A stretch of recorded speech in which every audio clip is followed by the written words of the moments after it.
What's up, Taiwan? I'm Reece with news from here in Taiwan and around the world. Police have identified the remains of a Singaporean-Australian man who went missing during last year's 7.2 magnitude earthquake in Hualien. The man and his wife had been hiking along a trail in Taroko National Park at the time of the quake.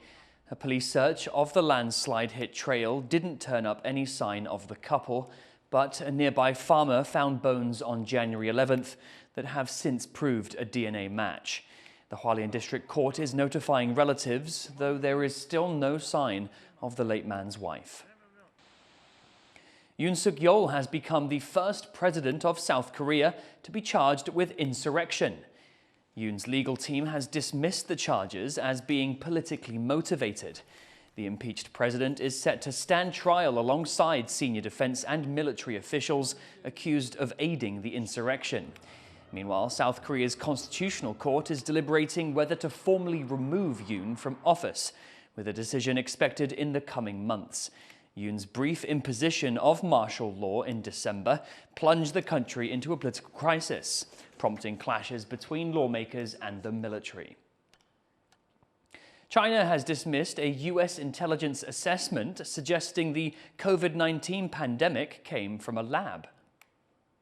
实验室泄露极不可能是中国世卫组织联合专家组在实地走访武汉相关实验室，并同相关科研人员深入交流的基础上得出的权威的科学结论，得到了国际社会和科学界的广泛认可。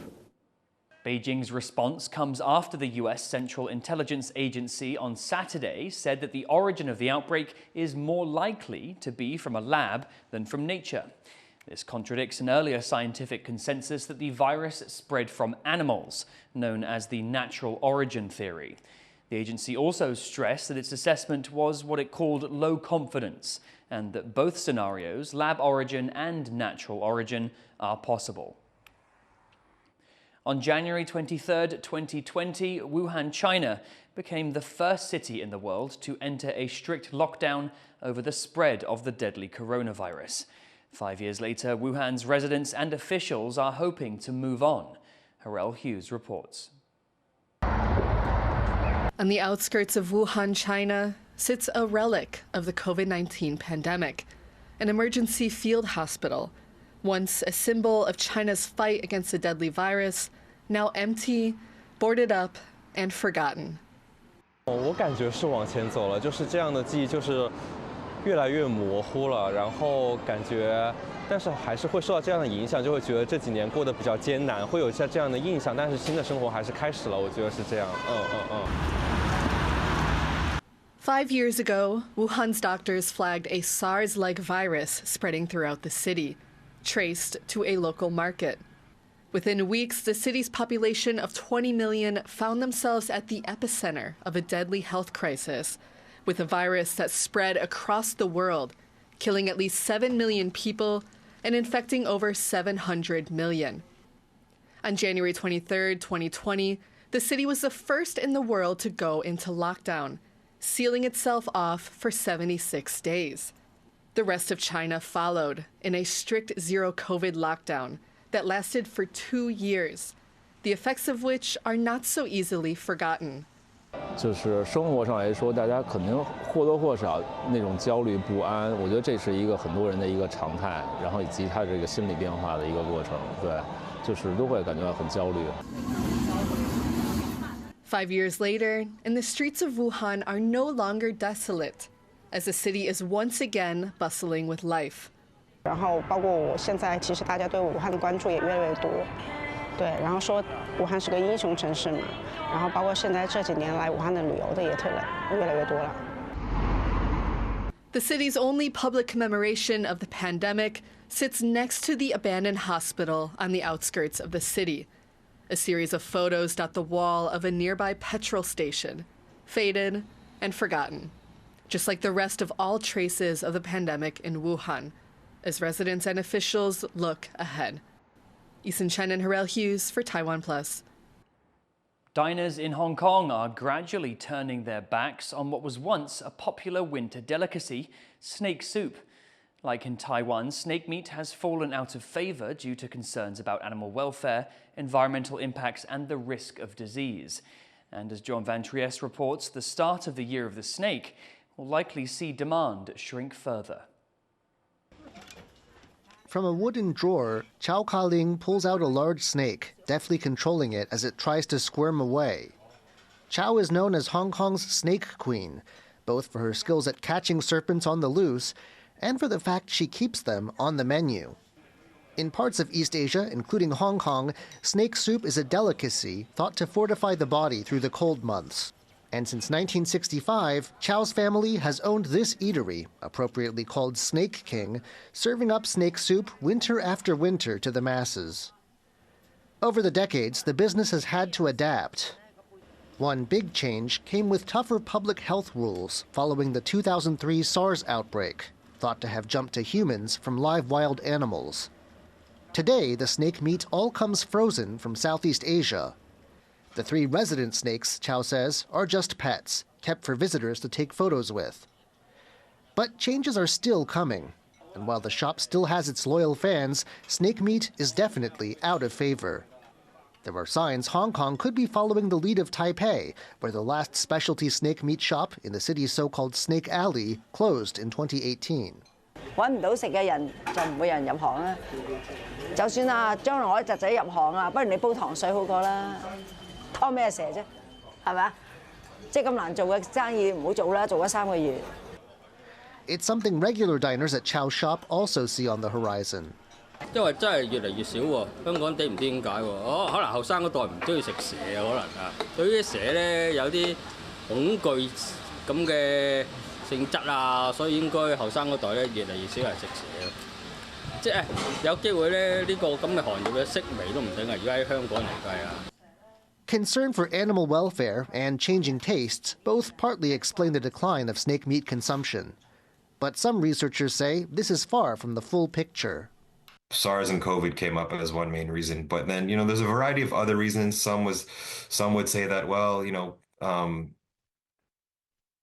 there's some people that have some issues with or have potential environmental concerns about consuming wild meat, such as snakes and that type of thing. And then some also related it to climatic warming, where the weather is warmer, so people don't feel as cold and might not want to eat snakes as much. Chow Ka-ling says she's going to hold on for now, but she's one of a dwindling number of eateries still in the snake meat business, as aging chefs and falling demand see other shops shutter. It's a trend the coming Year of the Snake is unlikely to help reverse. James Lin and John Van Trieste for TaiwanPlus. As Lunar New Year approaches in Vietnam, family elders across the country are making traditional labor-intensive cakes. But as the country modernizes, it's unclear whether the next generation will be willing to continue making this Tet staple. Bryn Thomas reports.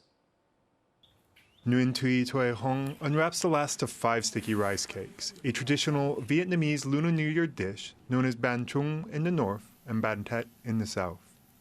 This centuries-old holiday staple is filled with glutinous rice, green beans, and pork belly, and they took her 12 hours to cook over a wood fire. Bị các thứ để gói bánh ấy là nó sẽ có cái không khí Tết, nó náo nức, nó vui, thế còn mình mua thì nó cũng rất là sẵn, nhưng mà nó không có cái không khí Tết, mà nó một cái gì đấy nó rất là cổ truyền ấy, nó rất là đáng yêu ấy.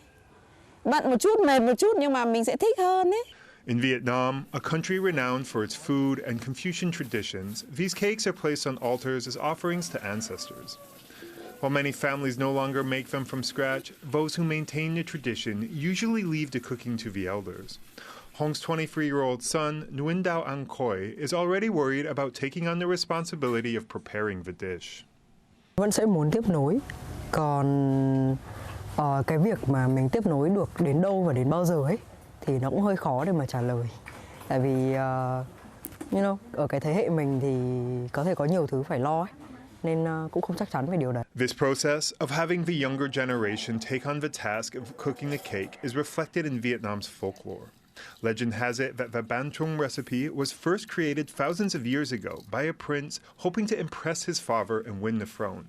In the end, he was rewarded for his efforts. Em nghĩ là em biết gói, tại vì cũng nhìn mẹ gói nhiều lần và cũng được mẹ chỉ cho gói vài lần ấy. Nhưng mà gọi là biết hơi hơi, gói thì không được đẹp lắm. As 10 years, the tradition of making bantung at home faces decline, even with people like Nguyen Dao An Khoi willing to spend half the day required to make the cakes. Still, with the rising prominence of mass-produced versions, bantung or ban tet, a food from Vietnam's past, is assured a place in its future. Patrick Chen and Bryn Thomas for TaiwanPlus. The 2025 Asian Winter Games is set to kick off in Harbin, China in February. Our reporter Sandy Chi went to see how Taiwan's national men's ice hockey team is training for the Games, where they will start their campaign as very much the underdogs. Speed, power, and determination. This is Taiwan's national men's ice hockey team, gearing up for the Asian Winter Games that will get underway in Harbin, China next month. The 20 players, aged 19 to 35, are set to face off against some of the top teams in Asia, including Kazakhstan, South Korea, Japan, and the host, China. Realistically, Team Taiwan does not expect to win any medals, but they are aiming to gain valuable experience, as well as earn the respect of their opponents.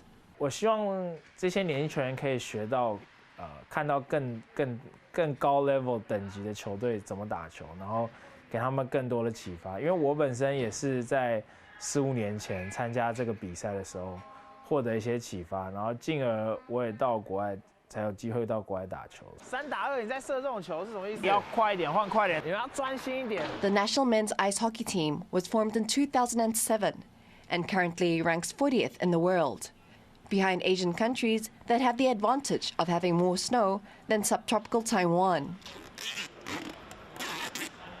Team captain Ling Hongru has been playing ice hockey for almost 2 decades. Ling says the sport is not that popular in Taiwan, and the government does not devote enough resources to its development.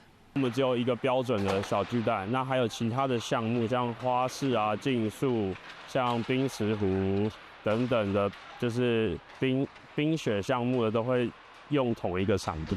那在场地分配的话，我们用的时间就也有限。Currently, the national team has access to the venue for just around 2 hours per week, with some players traveling long distances from other cities to attend training sessions, including Captain Ling. 我还要从台中上来台北，那我这样来回开车就会4个小时。但是就是因为为了这个目标嘛，所以就是要努力，对，那慢慢去适应，但不能说不影响，一定会有影响。Despite the challenges, Taiwan has seen the sport develop over the past 10 years. However, there's still a lot of work to be done.